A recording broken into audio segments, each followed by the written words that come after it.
In my last video about Honkai Star Rail and the protagonist problem, I got a lot of really thoughtful comments. And yeah, a lot of disagreement too. But before I get into this, I want to say something really quick.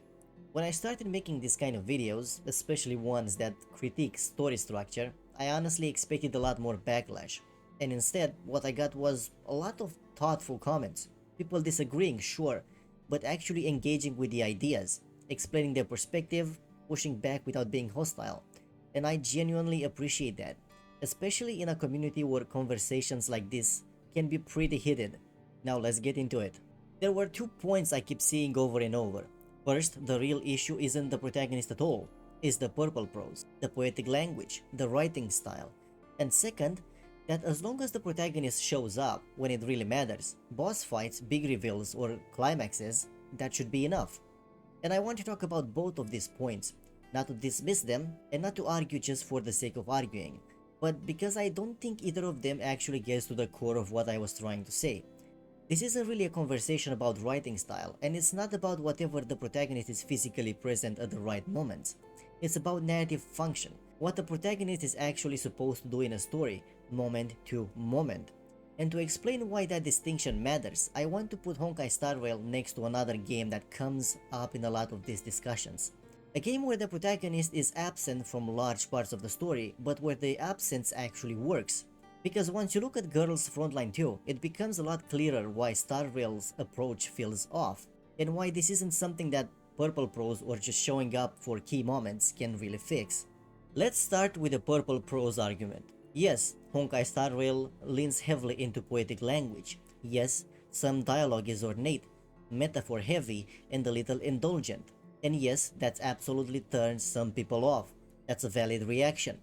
But here's the important distinction. Purple prose is a style issue, not a structure issue. A story can survive awkward phrasing, it can survive overwriting, it can even survive dialogue that doesn't always land. What it can survive is a protagonist who doesn't meaningfully shape the narrative. And that's why, for me, the prose is secondary. Even if you stripped Honkai Star Rail dialogue down to the bare minimum, even if every line was blunt and efficient, the core problem would still be there. The protagonist would still be physically present, but narratively inert. They witness events, they participate in combat, they move from location to location, but the story rarely moves because of them. And that's a structural issue. It's about causality, about agency, about whatever the story changes because the protagonist is there, or whatever they're just along for the ride. So when people say the real problem is purple prose, I don't disagree that it's a problem. I just think it's not the important one, because even perfectly written dialogue can fix a protagonist who functions more like a camera than a narrative engine. And this is where the second argument usually comes in. The idea that the protagonist does matter because they're usually there when it counts. They show up for the boss fights, they're there for the big reveals, they're present when the universe is on the line. So the logic is pretty simple. As long as the Trailblazer shows up for the important moments, that should be enough. But that's not really how protagonists work. A protagonist isn't a master key you pull out when the plot needs a dramatic unlock. They're not a cinematic trigger. They're not just there so the player can stand in the room while something cool happens. A protagonist is supposed to be the engine of the story. They're the reason events unfold the way they do. They're the lens that gives those events meaning. They're the point where character, theme, and consequence actually meet. So if a character only becomes relevant during climaxes, they're not really driving the story, they're decorating it. And this is where Honkai Star Rail starts to feel a little strange. The Trailblazer is almost always physically present. They fight, they travel, they stand in the room while history is being made. But narratively, very little actually changes because of them. Key decisions happens around them, emotional arcs belong to other characters, thematic weight lands elsewhere. The moment doesn't unfold through the Trailblazer, the moment happens and the Trailblazer is placed inside it. And that's the distinction that matters. Presence isn't agency, participation isn't causality. You can't just use a protagonist when the plot needs scale, and then quietly sideline them everywhere else. That wouldn't really work for any character, and it definitely doesn't work for the one the story is supposedly built around. And what makes this more frustrating is that this exact structure exists in other stories, where the protagonist isn't always present, and it works beautifully. Which brings me to the comparison that really highlights the difference. Girls Frontline 2 actually approaches this problem from the opposite direction. And that's why its storytelling feels more coherent, even when the protagonist isn't front and center. In GFL2, the protagonist simply isn't always present, and more importantly, the story doesn't pretend they should be. When the protagonist isn't physically there, the narrative fully commits to that absence. The perspective shifts, another character becomes the emotional anchor, another character carries the consequences. There's no half measure, no scenes where the protagonist is standing quietly in the background while the story unfolds without them. No moments where they're technically present but narratively irrelevant. If the protagonist isn't involved, the story owns that decision, and because of that, those scenes don't feel broken, they feel intentional. This is the key difference. Starville keeps the protagonist in the room but hands the story to everyone else. GFL2 removes the protagonist from the room entirely when they aren't relevant, and that distinction matters more than people realize. In GFL2, absence actually means something. It tells you about scope, about logistics, about power structures, about who genuinely has agency in that moment. And the protagonist isn't weakened by this, they're strengthened, because when they do appear, it's immediately clear why they're there. They're not a default presence, they're a deliberate one. And what's important here is that this approach isn't unique to GFL2. You can find it in other long-form stories too, stories with massive casts, shifting perspectives, and years-long plots. That still never makes you question who the protagonist actually is. And to really explain why that works, we need to step outside of gacha games for a moment. Because this isn't really a medium problem, it's a storytelling problem. Let's talk about Toaru Majutsu no Index. This is a massive long-running light novel series. Huge cast, huge world, multiple plot lines all happening across the same timeline. On paper, it should be a complete mess. And yet, despite all of that, you never forget who the protagonist of the series actually is. And what Index does, very deliberately, it's something important. There are entire volumes where the main protagonist just isn't there. Not standing quietly in the background, not watching events unfold, not being kept nearby just in case the story needs him. He's not in the picture at all, and instead of pretending otherwise, the story fully commits to that absence.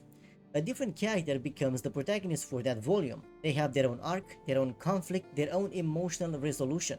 And here's the important part. Even when the perspective completely shifts, even when the usual protagonist isn't involved at all, you never question whatever the protagonist of the series has changed. And the reason this works is actually pretty simple. The story is honest about perspective. When the main protagonist isn't present, the narrative doesn't pretend they matter. It doesn't frame the scenes around how they'd feel. It doesn't wait for them to arrive. It doesn't keep them nearby as narrative insurance. It clearly says, this is not their chapter.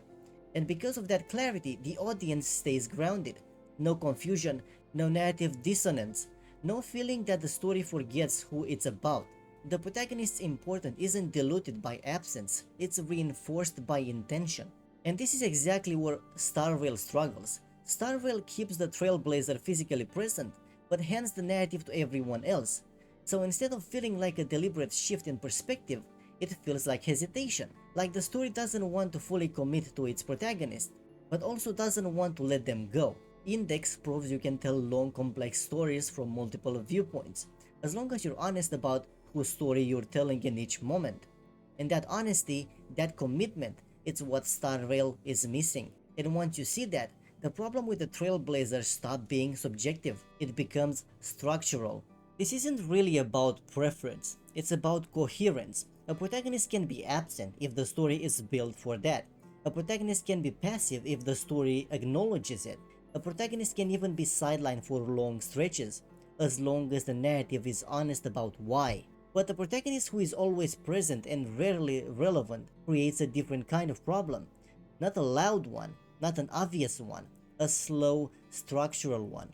Because when presence doesn't equal agency, the audience starts to feel it. Scenes stop landing as hard, emotional moments feel borrowed, and over time investment erodes, not because the story is bad, but because its center of gravity isn't stable. And this is the core issue with Honkai Star Rail's protagonist. The Trailblazer isn't badly written, they aren't underdeveloped, they aren't even underused, they're just poorly defined. The problem isn't purple prose, it isn't ensemble focus, it isn't screen time. It's that the story never really commits to what the protagonist actually is. Are they the emotional lens, the driving force, the thematic anchor, or are they just always just there? GFL2 works because it understands this distinction. When the protagonist isn't relevant, they're removed. When they are present, they matter. The story commits one way or the other. Honkai Star Rail tries to have it both ways. It keeps the protagonist in the room, but hands the narrative to everyone else. And that hesitation is what creates the disconnect. This isn't about saying one game is good and the other is bad. It's about recognizing that structure matters, perspective matters, and the protagonist isn't something you deploy only when the plot needs scale. If Star Rail ever decides what a Trailblazer truly represents and builds the story around that decision, this problem disappears. And that's why this conversation matters, because the fix isn't more dialogue, it isn't bigger moments, it isn't louder climax, it isn't less dialogue, it's commitment. The protagonist doesn't need to be everywhere, but they need to matter. If you disagree with this, that's totally fair, a lot of people do. What I care about is why. Do you feel like the Trailblazer drives the story, or do you feel like they're just along for the ride? And if you've played Girls Frontline 2 or read stories that handle perspective differently, I'd genuinely love to hear how you see the comparison. Thanks for watching, and as always, I'll see you in the next one.